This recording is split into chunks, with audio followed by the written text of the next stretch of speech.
नमस्कार मित्रांनो, सर्वांचं पुन्हा एकदा नवीन व्हिडिओमध्ये स्वागत आहे।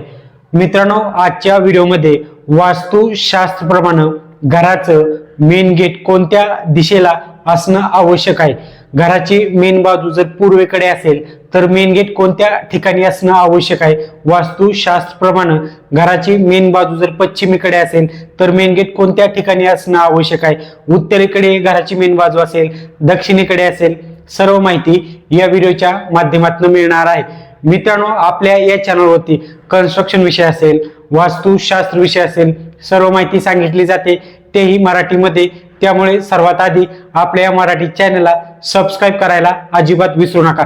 मित्रांनो, तुम्हाला समोर एक दाखवलेले पूर्व दिशा, पश्चिम दिशा, उत्तर दिशा आणि दक्षिण दिशा। इथे आपण ईशान्य कोण, आग्नेय कोण, वायव्य कोण आणि नैऋत्य कोण, मित्रांनो जे आपण नंबर दिलेले आहेत म्हणजे तुमचं जेवढे प्लॉटचं माप असेल त्याचं तुम्हाला 9 भाग करायचे आहेत। 9 भाग केल्यानंतर ना तुम्हाला व्यवस्थित लक्षात येईल। तुमच्या प्लॉटचं माप समजा 20 फूट असेल, 30 फूट असेल, 40 असेल, 50 असेल, 60 असेल, किती जरी तुमच्या प्लॉटचं माप असेल त्याचं तुम्हाला 9 भाग करायचे आहेत। 9 भाग केल्यानंतर ना तुम्हाला व्यवस्थित लक्षात येईल की कोणत्या ठिकाणी कोणत्या भागामध्ये घराचं मेन गेट केलं पाहिजे वास्तुशास्त्रप्रमाणे।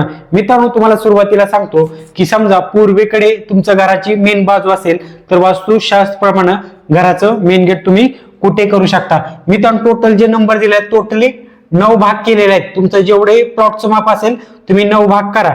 9 भाग केल्यानंतर ना जो मित्रांनो 3 नंबरचा जो भाग आहे, 3 असेल, 4 असेल, 5 असेल, 6 असेल, 7 असेल, येथे तुम्ही वास्तुशास्त्राच्या नियमानुसार मेन गेट करू शकता। जो आग्नेयचा कोपरा आहे 8 नंबर आणि 9 नंबर, येथे तुम्ही घराचं मेन गेट कधीही करू नका। आणि 1 आणि 2 नंबर जो आहे कोपरा ईशान्येचा, येथे मित्रांनो शक्यतो तुम्ही करू शकता। शक्यतो जर तुमच्याकडे 3, 4, 5, 6, 7 या ठिकाणी जागा नसेल तर या ठिकाणी तुम्ही येऊ शकता 1 नंबर आणि 2 नंबर मध्ये।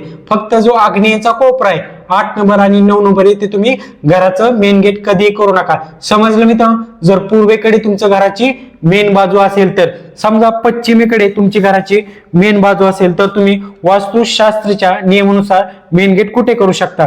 जो 7 नंबर आहे, 6 नंबर आहे, 5 नंबर आहे, 4 नंबर आहे, येथे तुम्ही घराचं मेन गेट करू शकता।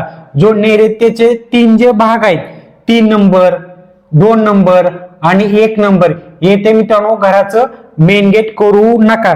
आणि ते 8 आणि 9 नंबर जे आहे येथे तुम्ही शक्यतो करू शकता। मित्रांनो, शक्यतो जर तुमच्याकडे 7, 6 या ठिकाणी जागा नसेल तर शक्यतो तुम्ही 9 आणि 8 नंबर कडे येऊ शकता। समजलं मित्रांनो? पण वास्तुशास्त्राच्या नियमानुसार 7 नंबर, 6 नंबर, 5 नंबर, 4 नंबर या ठिकाणी तुम्ही मेन गेट करू शकता। समजलं मित्रांनो? आता जर दक्षिणेकडे तुमची घराची जर मेन बाजू असेल तर तुम्ही मेन गेट कुठे करू शकता। येथे मित्रांनो जो 7 नंबर आणि 6 नंबर आहे येथे तुम्ही वास्तुशास्त्राच्या नियमानुसार मेन गेट करू शकता। आणि जो नैऋत्येपासून जो कोपरा चालू होतो येथे मित्रांनो 1 number, 2 number, 3 number, 4 number, 5 number, येथे तुम्ही घराचं मेन गेट करू नका। समजलं मित्रांनो? जो 8 नंबरचा जो कोपरा आहे येथे शक्यतो तुम्ही करू शकता। जर तुम्हाला 7 नंबरला जागा नसेल तर येथे शक्यतो तुम्ही करू शकता। आणि जो आग्नेयचा जो कोपरा आहे येथे मित्रांनो करूच नका, येथे करूच नका घराचं मेन गेट। समजलं मित्रांनो? दक्षिणेकडे जर मेन बाजू असेल तर, समजा उत्तरेकडे तुमच्या घराची मेन बाजू असेल तर तुम्ही मेन गेट कुठे करू शकता। 7 नंबर, 6 नंबर, 5 नंबर, 4 नंबर आणि 3 नंबर, येथे तुम्ही घराचं मेन गेट करू शकता। आणि 8 आणि 9 नंबर मध्ये शक्यतो इथे जागा नसेल तर तुम्ही या ठिकाणी सुद्धा येऊ शकता। ईशान्येचा जो कोपरा आहे येथे सुद्धा तुम्ही येऊ शकता। पण वास्तुशास्त्राच्या नियमानुसार 7 number, 6 number, 5 number, 4 number, 3 number येथे तुम्ही घराचं मेन गेट करू शकता। समजलं मित्रांनो? सर्व माहिती तुम्हाला या व्हिडिओच्या माध्यमातून सांगितलेली आहे। व्हिडिओ जर आवडला तर व्हिडिओला लाईक करायला, आपल्या चॅनलला सबस्क्राईब करायला अजिबात विसरू नका। धन्यवाद।